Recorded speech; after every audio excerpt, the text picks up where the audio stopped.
역대하 24장 17절 18절을 제가 봉독해드립니다.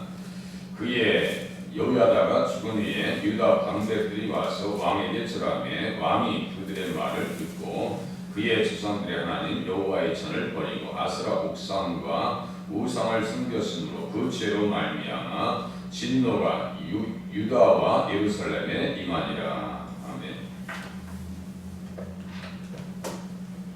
여호야다가 이제 죽으니까 조절이 안 돼, 조율이 안 돼. 여호야다가 그동안에 요아스 왕 배후에서 섭정하면서 영적으로 잘 섬겼습니다. 성전도 수리하고 정직하게 행했습니다. 정직하게 했다고. 그런데 여호야다가 죽으니까 죽은 후에 쓰였잖아요. 여호야다가 죽은 후에 그러니까 조절할 수 있고 봐줄 수 있고 뒤에서 이렇게 충고해 줄 수 있는 사람을 잃어버린 거예요. 그동안 잘 배웠으면 그것 가지고 그대로 살았어야 되는데 어떻게 살아가요? 유다 방백들이 와서 왕에게 절하매 왕이 그들의 말을 들었다. 중심이 없는 거예요. 속이 없는 거고요. 자기 생각이 없어요. 네. 그 말을 들어요. 그러니까 이게 믿음의 말이 아니에요. 불신의 말입니다. 우리들 또 음식의 맛을 분별하듯이 입에 맞지 않으면 입에 넘기지 않잖아요. 안 받으면 젓가락 안 가요. 반찬도. 그죠? 그런데 말도 똑같은 거예요. 분별해서 들어야 되고 받아야 될 것을 받아야 되고 받지 말아야 될 것을 받지 말아야 되거든요. 근데 말을 분별하지 못했다고요. 요아스 왕이 말을 들었어요. 그의 조상들의 하나님 여호와의 전을 버렸다. 이게 행동에서 나오는 거예요. 잘못된 말을 들은 거 아니에요.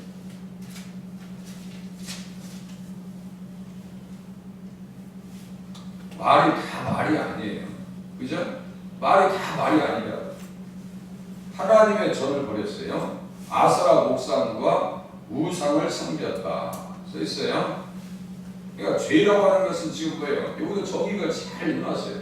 죄, 우상을 섬겼어요. 10계명에 제 둘째 계명이에요. 그죠? 계명이 아닌 것이 죄라니까. 죄를 지면 가만히 있냐고요. 죄 가운데 있으면 누구와 부딪혀요? 하나님과 부딪히게 돼 있어요. 그래서 어떻게 써 있어요? 그 죄로 말미암아 진노가 유다와 예루살렘에 임하니라. 죄는요 반드시 결과를 통과시킵니다. 공부를 열심히 하는 사람에게는 상을 받고 학교에서도 말이죠. 공부를 안 하면은 그만큼 고통이 찾아오는 거예요. 그래서 죄를 정의하기를 요한일서 3장 4절에 제가 자주 인용하잖아요. 죄를 짓는 자마다 불법을 행하나니 죄는 불법이다. 법이 뭐예요? 노모스거든요. 율법이고 계명이라는 거예요. 그러니까 구약에서는 십계명을 하나님 앞에 제대로 지키기 위해서 몸부림치면서 기도하면 맞고 신약에서는 팔복을 위해서 사는 것이 맞다고. 거기에 플러스예요. 예수님께서 죄를 없애려고 우리 죄를 없애려고 나타나신 것을 너희가 아나니 그에게는 죄가 없느니라. 죄를 없애시려고 이 땅에 오셨고 우리의 죄까지 용서를 받았어요. 그러면 다시 예수 믿는 사람들이 죄 가운데 들어가면 안 된다고요. 아주 단순한 거예요. 명료하다. 너무나 확실합니다. 그런데 죄 가운데 들어간다고 하는 것은 그동안 모든 배웠던 거 이거 다 엎어버리는 거예요. 그래서 며칠 전에 그랬죠. 이율 배반적이다. 표리 부동하다. 겉과 속이 다르다. 바리새인과 서기관들이 왜 주님께서 화를 7번 선언하십니까? 마태복음 23장에 겉과 속이 다르다.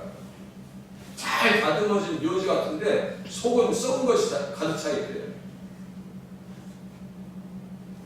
너희들이 어떻게 지옥의 판결을 피하겠느냐라고 주님께서 책망하십니다. 그런데 그 사람들은요 외면적으로 잘 살아. 11절도 하고 주일 성수도 하고요. 문제가 없었어요. 외면적으로는 입술의 고백도 같습니다. 부활이 있다고 하고요. 천사도 있다고 하고요.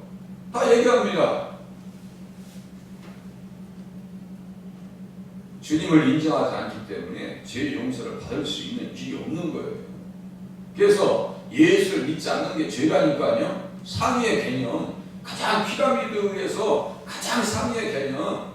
세상사람들도요, 못되게 살고 남들 괴롭히고 거짓말하는 것도요 죄인 줄 알아요. 제가 우리 주일학생들 예전에 가르칠 때 초등학교도 안 갔어요. 제가 얘들아 너희들 엄마 둘 있으면 좋겠냐? 아니요. 다 싫다고. 아이들도 알아요. 그게 죄인지. 그게 하위의 개념. 사람들이 다 알아요. 그런데 아주 상위의 개념, 십계명. 예전에 예수 믿기 전에 주일 성수하지 않냐면 죄라고 하는 것을 우리가 몰랐어요. 저도 똑같아요. 예수 믿고라고 하니까 가만히 생각하니까 이제는 야 이거 빨갛다 이제 싫은 것은 이제 틀려보구나. 아 이제는 뭐 쓸데없는 생각하더라고. 지금은 전혀 그래요. 처음에 예수 믿는데요. 야 주일날 하루 빠지면 이제 교회에서 막 불러내고 이제 난리 나고 생각하니까 야 이거 내 마음대로 이제 어디 뭐 놀러도 안 다녔지만 놀러 다니고 뭐 마음대로 사는 건 이제 끝나고 끝난 거죠. 그죠? 끝난 거예요. 자 예수 믿으니까 십계명이 있어요. 십계명보다 그보다 더 중요한 것은 예수를 부정하고 예수를 잃어버리면 죄입니다. 거기에 하나님의 전을 버려버려요. 하나님과 정령 충돌하죠. 자기가 어떠한 존재, 자기가 어떠한 존재. 신명기 7장 이제 같이 이제 쭉 내용을 한번 같이 보겠습니다. 신명기 7장 보세요. 가나안 땅에 들어왔으면 왕이 되었으면 어떻게 살아야 되는 거예요? 온 백성들에게. 신명기 7장.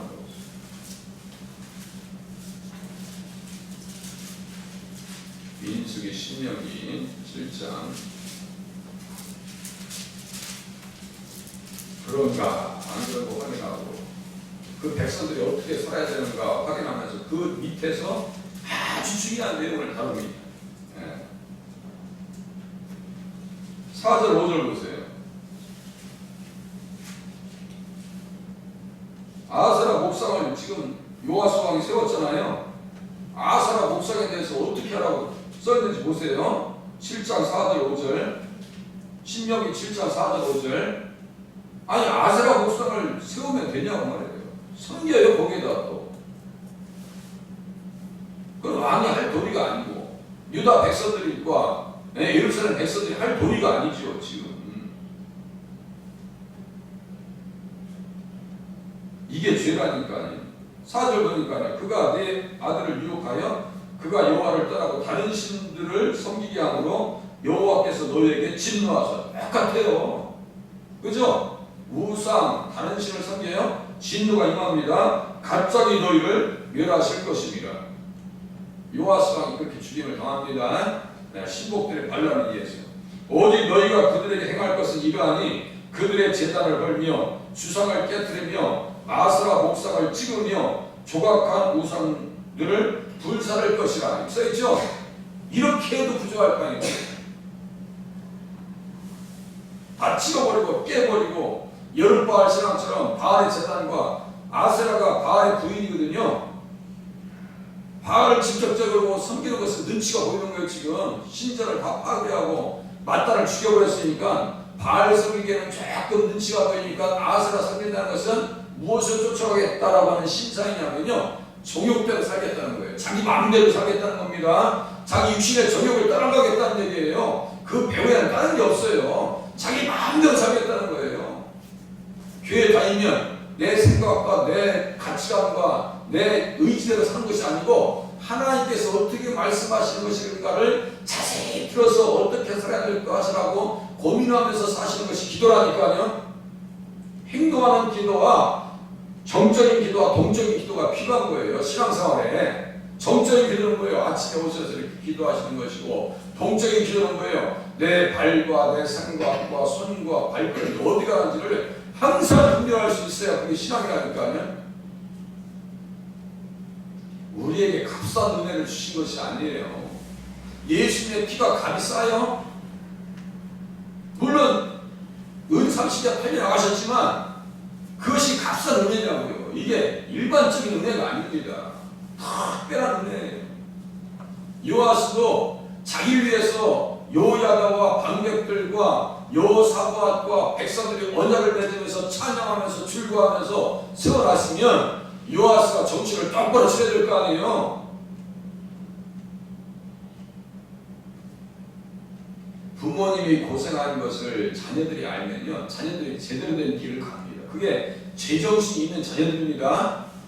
시골에서 논 팔아서 소 팔아서 자기를 가르쳐놨으면요, 부모님을 잘 섬겨야 되는 거예요. 그게 아니, 부모님이 못 해주셨어도 부모님이 나를 낳게 해주셨다고 하는 그 하나 이유 때문이라도 부모님을 잘 섬겨야 되는 거예요. 그죠? 부모님이 떠난 자리가 크더라고요. 네. 우리 집사람은 가끔 우리 저기 장모님이랑 똑같이 생기신 분이 있어도 막 눈물을 가끔 흘리더라고요. 그거 부질없는 거예요. 다 지난 뒤에는 끝이에요. 우리 신학교 다닐 때 신대원 교수님 그래, 아, 제가 말이죠, 어머니 돌아가셨을 때는 눈물이 안 났었는데, 저기 지방 쪽에 강의하고 오는데 갑자기 기차 안에서 눈물이 주체할 수 없을 정도로 쏟아지는데요, 감당이 안 됐어요. 막 한 2시간 동안 그렇게 눈물이 나오더라고요. 그런 사람 말씀 다 부질없는 일이죠. 맞죠? 살아 계셔서 부모님이고 잘 섬겨야 되는데, 그렇잖아요? 우리는 육신의 몸에 살아있을 때, 영혼이 깃들어 있을 때 누구를 생각하면서요? 예수님의 고난을 생각하면서 잘 살아서 하나님 앞에 영광 돌리시는 자리에 나가셔야 됩니다. 맞죠? 예수 잘 믿으셔야 한다고요. 십자가를 생각하면 십자가 무한 영광이라고 하면서 사는 것은 엉망이에요. 요아스처럼. 요아스가 어떠한 존재인데요, 아주 특별한 존재라고요. 이제 신명기 7장 6절 보세요. 백성들도 특별한데 요아스는 얼마나 특별한 존재입니까? 보세요. 너는 여호와 네 하나님의 성민이라. 네 하나님 여호와께서 지상 만민 중에서 너를 자기 백성으로 택하셨나니. 자기 기업의 백성으로 택하셨나니. 이렇게 써있어요. 자기 기업이라고 하는 것은요, 아주 특별한, 네, 스페셜 퍼큘리어 트레저 이렇게 써있어요. 특별한 존재라고. 이 일반적인 단어가 아닙니다. 이 용어를 쫓아가면요, 우리가 어떻게 살아야 될지를 앞뒤 문맥에서 다 볼 수 있어요. 이야, 나를 예수의 피로, 보배로운 피로 나를 사주셨어. 네? 그렇게 하고 7장 8절 보세요. 여호와께서 다만 너희를 사랑하심으로 말미암아 또는 너희 조상들에게 하신 맹세를 지키려 하심으로 말미암아 자기의 권능의 손으로 너희를 인도하여 내시되 너희를 그 종되었던 집에서 애굽 왕 바로의 손에서 속량하셨나니.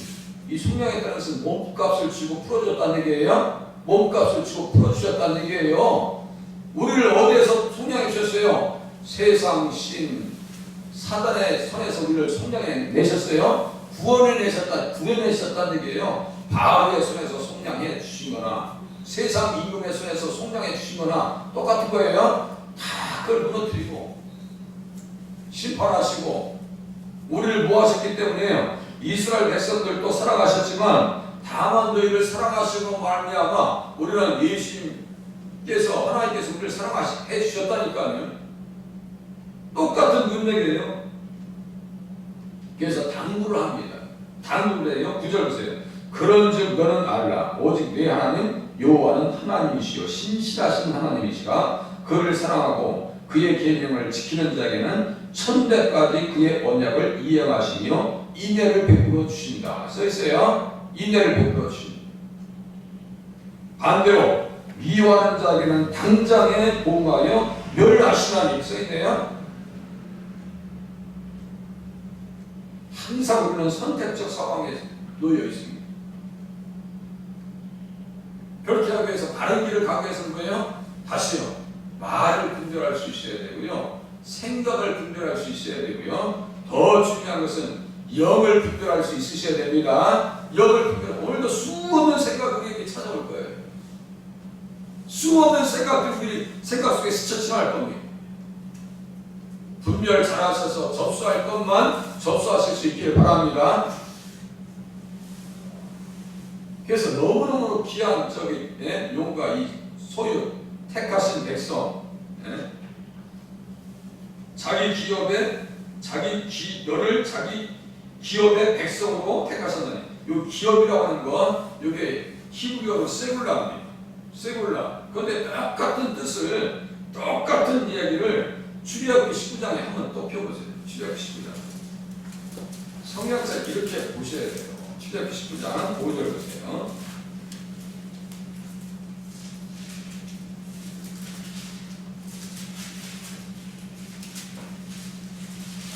제가 자주 강조하는 말씀입니다. 아까 신명기 7장 6절에서는 기업이라고 하는 단어가 세굴라예요. 똑같은 단어를 여기서 출애굽기 19장 5절에는 무엇이라고 번역했느냐면요, 소유다라고 써 있어요. 소유. 기업과 소유는 같은 뜻입니다. 그러니까 아까 거기에, 근데 기업이라고 하는 단어가 다 똑같은 세굴라가 아니에요. 그때마다 제가 또 달리 또 용어를 해석해 드릴 거예요. 그래서 제가 뭐라 했어요? 성경에 한번 미치면요, 시간 가는 줄 몰라요. 미쳐야 돼요. 거기에 빠져 들어가야 돼요. 막 사로잡혀야 돼요. 그래서 제가 원어 성경을 다 읽었다 그랬잖아요. 무지막지하게 읽었습니다. 무지막지하게. 보니까 성경이 다 네트워크되어 있어요. 예수님 안에서 모든 단어들이 완전히 다 네트워크되어 있어요.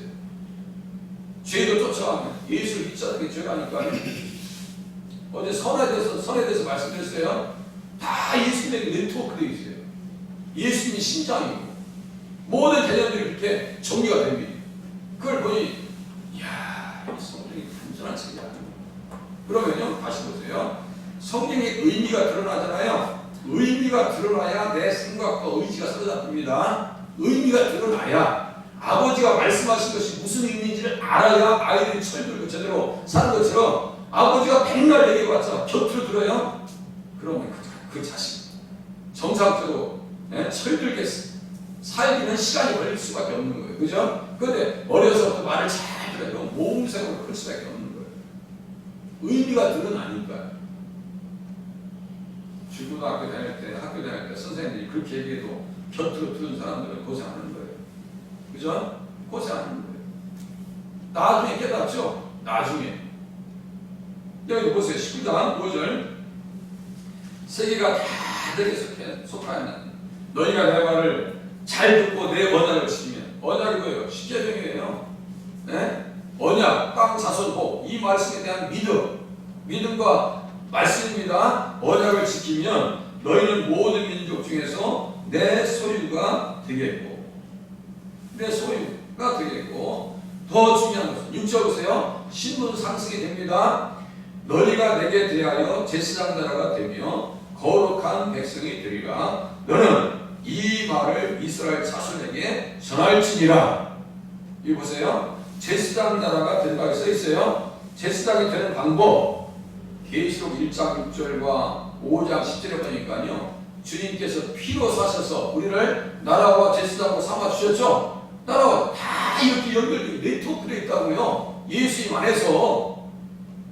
그래서 말씀의 의미가 드러나면 내가 인격도 붙들리고 입술도 붙들릴 수 있다라고 하는 사실을 깨달으셔야 돼요. 내가 실수하는 것은, 내 생각 속에 엉뚱한 생각이 드는 것은 잠시 놓여져 있을 뿐이고 풀어져 있을 뿐이에요. 하나님의 말씀 앞에 붙들려서 살아가시고 붙들려서 신앙생활 하시는 것이 정상입니다. 그게 믿음이죠. 교회 다닐 때는 믿음이 있는 것 같은데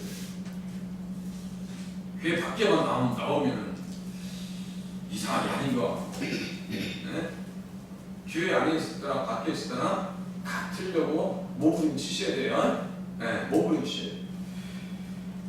이 말씀이 그대로, 이 용어가 신약 성경에서 2번 등장합니다. 그것만 한번 찾아보고 끝내겠습니다. 이제 디도서 한번 보세요. 디도서. 뒤에 빨간색으로 이렇게 반달 해놨죠. 디모데 이렇게 디 이렇게 써놨죠. 이 빨간 거 세 번째, 뒤에 맨 뒤에 세 번째 디도서. 예수님이 또 등장합니다. 거기에서도 디도서 2장 14절. 신약성경 349페이지 349페이지 14절 거기에서 보시면요, 자기라고 하는 단어 있죠. 자기, 이게 소유, 출애굽기 19장 5절의 소유와 똑같은 단어이고요. 신명기 7장 6절에 기업이라고 하는 단어가 똑같습니다. 그러면 거기다 써놓으시면 좋겠죠. 다음에 보실 때 거기다가 신약성경 349페이지 14절에다가 자기라고 하는 단어에다 동그라미 쳐주시고 출애굽기 19장 5절에 내 소유 그러니까 자기 백성입니다. 그죠? 내 소유니까 자기 백성이란 말이에요. 자기. 그렇게 하고 아까 말씀드렸던 자기 기업에 라고 할 때 기업이죠? 똑같아요. 그러니까 신명기 7장 6절 출애굽기 19장 5절 이렇게 써보시면 정확하게 말씀의 의미가 이렇게 딱 떨어집니다. 그러면요, 이 세 구절을 이렇게 모아놓으면 우리가 어떻게 살아야 되고 어떠한 존재인지 알 수 있겠죠. 요아스는 이걸 잊어버린 거예요. 그러니까 어떻게 우상 앞에 가서 잘하고 있냔 말이에요. 있을 수 없는 거죠. 그거는 왕으로서 있을 수 없는 거예요. 우리들도 왕 같은 제사장으로 하나님께서 삼아 주셨으면 신앙을 포기한다는 것은 이건 자살 행위요. 이게 자기 학대 이런 행위는 자기를 상하게 하는 행위란 말이에요.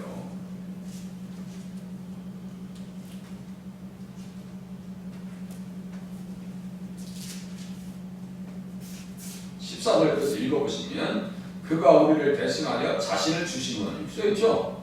그거 예수님이잖아요. 자신을 주셨죠? 모든 불법에서 아까 죄는 불법이라고 요한일서 3장 4절 말씀드렸어요. 모든 불법에서 우리를 속량하시고 구원해내셨어요. 그러면 죄를 지을 일이 없었어야 되는 거예요. 죄 가운데 들어가면 안 되는 거죠.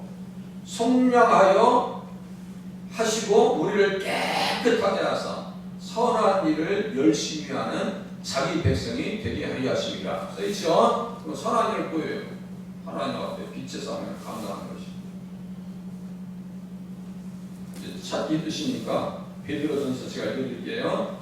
그러나 너희는 택하신 족속이요 왕같은 제사장들이요 거룩한 나라요 그의 소유가 된 백성이니 똑같이 출애굽기 19장 5절 베드로전서 2장 9절 거룩한 나라여 그의 소유가 된 백성이니 똑같은 뜻이 그의 소유가 된 백성이니 이는 너희를 어두운 데서 불러내어 그의 기이한 빛에 들어가게 하신 이의 아름다운 덕을 선포하게 하려 하십니다. 이게 또 선한 일이네요. 그의 아름다운 덕을 선포하게 하려 하십니다. 너희 착한 행실을 사람들에게 비춰서 하나님께 영광을 돌리게 해라. 빛을 비추라. 빛을 그렇게 하고 밑에 보니까 너희가 전에는 백성이 아니더니 이제는 하나님의 백성이요 전에는 궁유를 얻지 못하였더니 이제는 궁유를 얻은 자니라. 전에는 저도요 하나님 몰랐어요. 그러니까 뭐 주일 개념이 없어요. 11조 당연히 개념 없죠. 헌금이요 헌신 충성이요 당연히 개념이 없죠. 그런데 예수 믿고 교회 안에 들어보니까 청소를 시키는 지금까지 청소하고 있잖아요.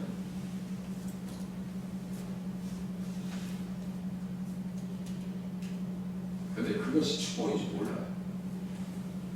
전 청소하면서 말씀 은사받은 사람입니다. 청소하면서 그렇게 말씀을 깨달아야 되는데요. 말씀이 꿀소리 같아요. 깨달아야 됩니다. 만약에 제가 물질의 헌신자였으면요 청소하면서 돈 버는 방법을 하나님께 주셨을 거야. 네? 은사가 온다니까요. 헌신하고 봉사하면 절대로 그 사람 방치시키지 않습니다. 하나님께서 베드로전서 2장 9절 이하 10절에 보니까 11절 사랑하는 자들아 거짓과 나그네 같은 너희를 권하노니 영혼을 거슬려 싸우는 육체의 정욕을 제하라. 그죠? 어떻게 써있어요? 자기 백성 특별한 소리가 됐으면 영혼을 거슬려 싸우는 육체의 정욕을 제하라. 아까 말씀드렸죠. 요아스가 아스라를 목상을 섬긴다는 것은 무엇을 따르겠다는 거예요? 자기 정욕을 따르겠다는 거예요. 자기 마음대로 살겠다는 거예요. 하나님 오늘도 나의 존재가 어떠한 존재인지 하나님 앞에 귀한 존재라는 것을 깨달아서 하나님의 뜻대로 살아갈 수 있도록 은혜를 더하여 주시옵소서. 기도하시는 시간이 되시기를 바랍니다. 기도합니다.